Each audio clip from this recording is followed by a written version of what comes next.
Next, yes, native English-speaking teacher. Native English-speaking teacher. Sorry, it's a long word, so I agree. I have some questions. Doesn't TOEIC provide a clear goal to motivate students? Doesn't it provide a clear what? Goal to motivate students. Goal. Here's this test. Oh, a goal to motivate students. Because some students are studying English just to pass their test, to please their parents. Okay. It's motivation. If getting a good job, everyone wants a good job. So in order to get a good job, you need to get a good score on the TOEIC test. So it is external. No, that's not the word, not external. External. Similar to external. It's not self-motivation. And that is the best type of motivation that originates from inside of you. You do it because you want to. It's outside motivation. And yeah, any kind of motivation is good, but it's of the lesser quality, shall we say. And I would just say nobody likes to take tests. Motivate our students then, because, for example, a lot of the students tell me that they don't really want to learn English. Their parents put them in there. They're upset. Okay. The classroom context should be enjoyable. And it's up to the teacher to do that. Maybe competition, games, and fun activities will be a help instead of relying on a textbook so much. And Is this one easier than the first one? maybe. Do you think young learners are, their brain is very malleable? Yes. So I think it'd be easier since, I guess you said that they don't have analytical skills, that they can at least develop those skills faster. We went over those topics. Well, in one way they can. We have analytical skills, and we can learn from practice and trial and error also. We have two methods of learning as people past adolescence. Younger children do not. They only have one method. So in that way, it's more difficult for them. But like you said, they do enjoy learning. They do have a lot of synapses here. Many more than they will ever use. So, at a young age, using them while they're still there, as we get older, they disappear. Like hair on the top of the head, it disappears. The synapses do too. So, learning English at an early age is good in that way, that they have a lot of synapses there to use. There's no shortage. Doesn't learning while young give positive reinforcement, which causes an interest in English later in life? That depends. If they have good teachers, and if those teachers are using good teaching methods, the answer is yes. But so many times I see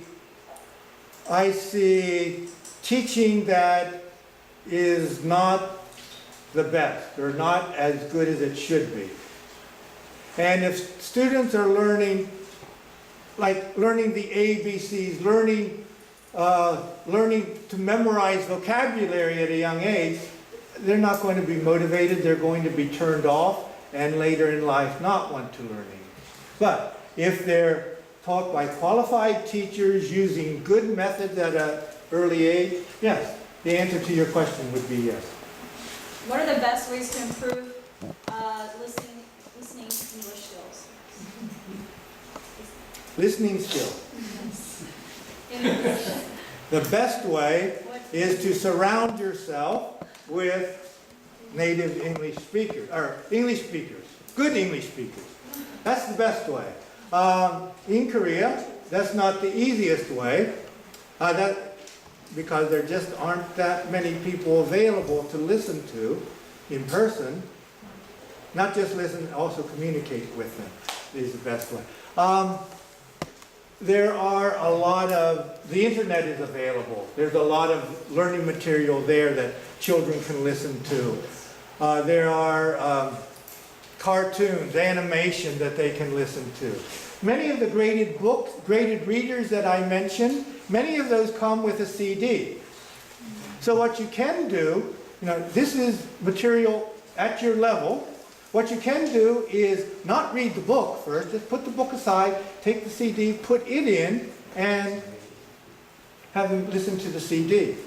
And look at the pictures in the book at the same time. That is also an option. What kind of media do you suggest? Like maybe like a radio, or I don't know, again, internet, farming? There's a lot on the internet, that it also has accompanying videos. I would suggest short things, like short cartoons. Animation, yes, for older children, but Beauty and the Beast is an hour and a half or something long. That might be too long. How many times do you listen to English speaking? I listen to English speaking every day. Mostly from my students, though. That was the question? Tell us good graded readers for adult students as well as young learners. What was the first part again?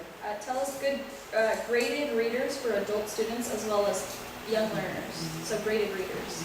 Yes, they're from starters, beginners, up through intermediate and advanced. And then what are your experiences with it? Yes. I haven't really used them myself, but there are all kinds.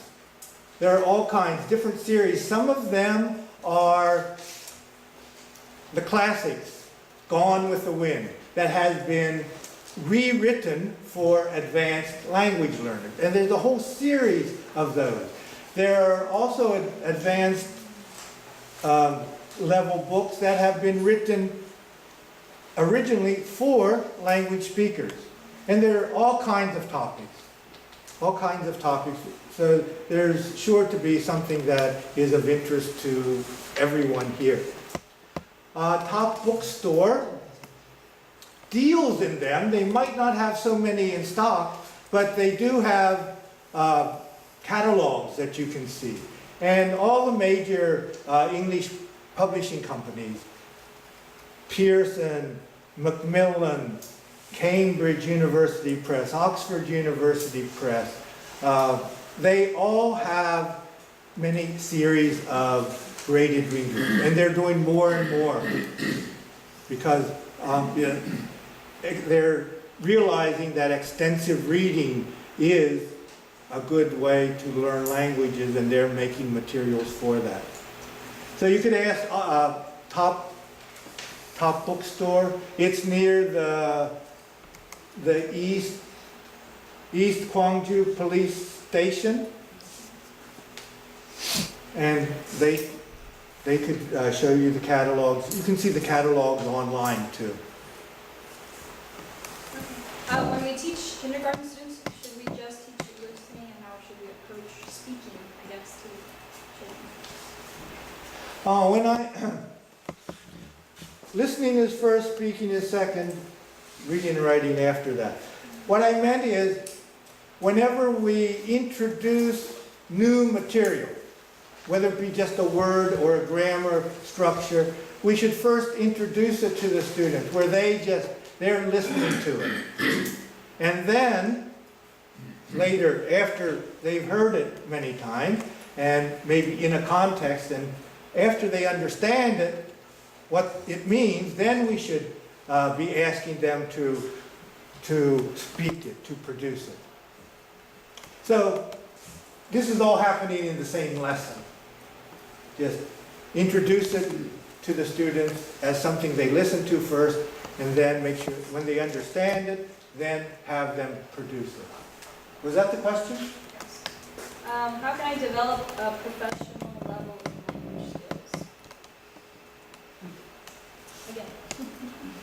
Okay, is this a professional level of language skills?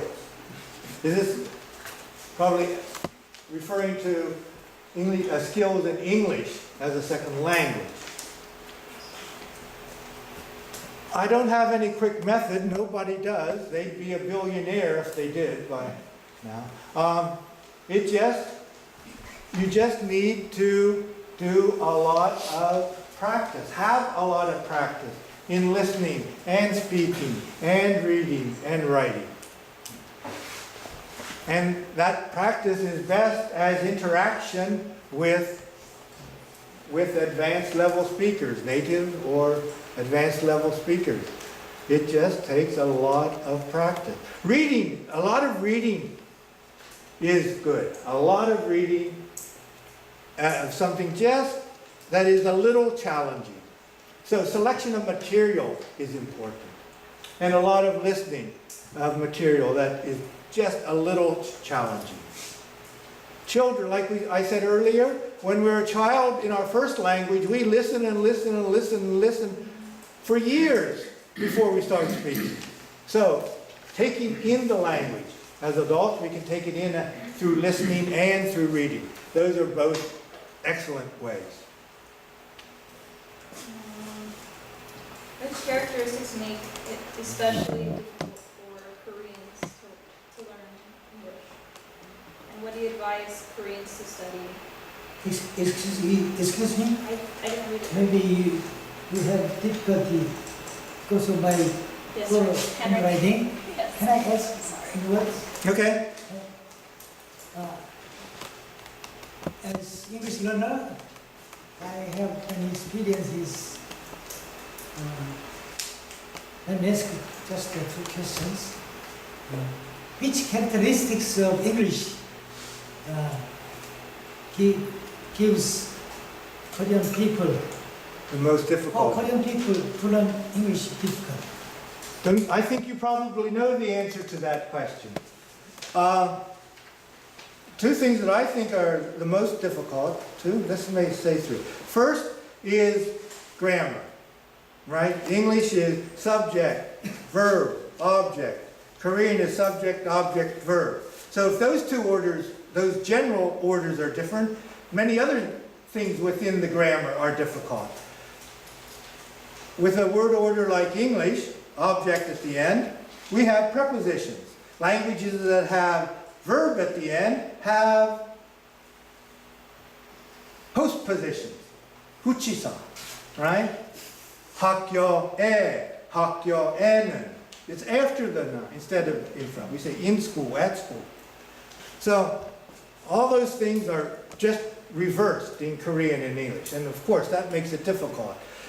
Second, I would say pronunciation. So many of the sounds are just different. Korean doesn't have an R sound. It doesn't have an F or V sound.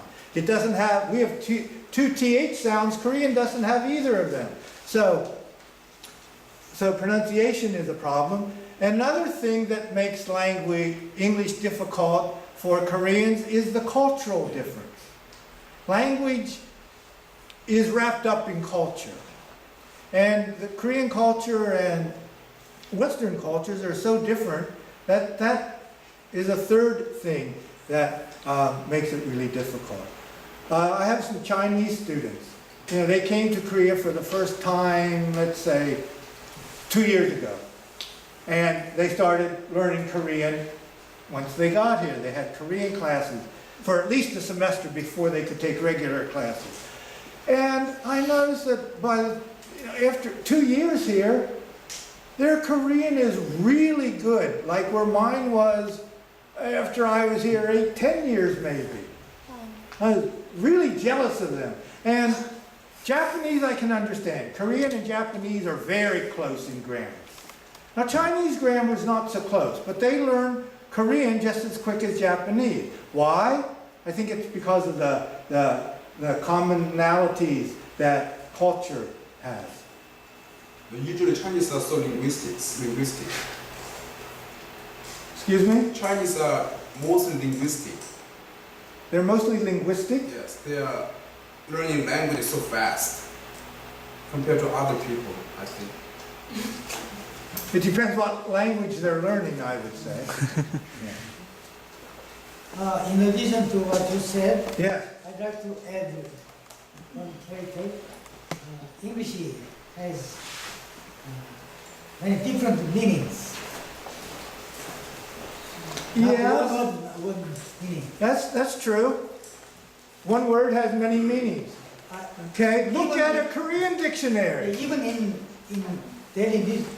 major daily newspaper in Korean, Yeah. Korea, a few long ago, I found that very deep, wrong interpretation.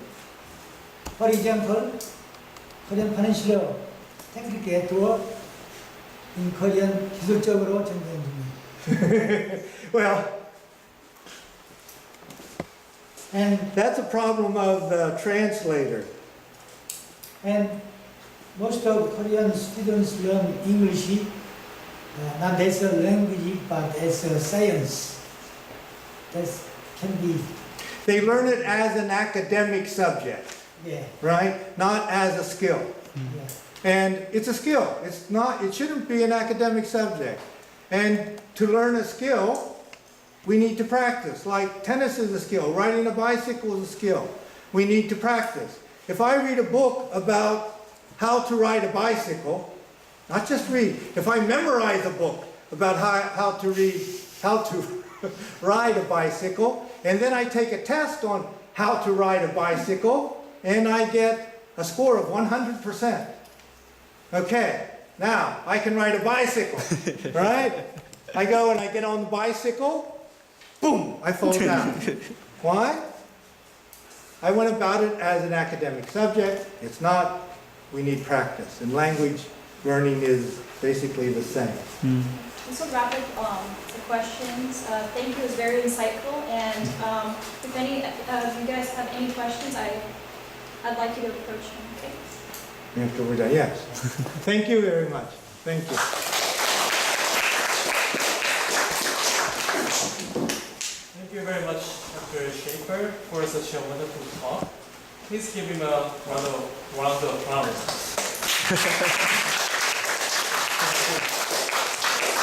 I hope you have learned a lot of useful information from his talk. As a token of appreciation, we prepared a small gift for you, which will be presented by Dr. Shin Young-Koo.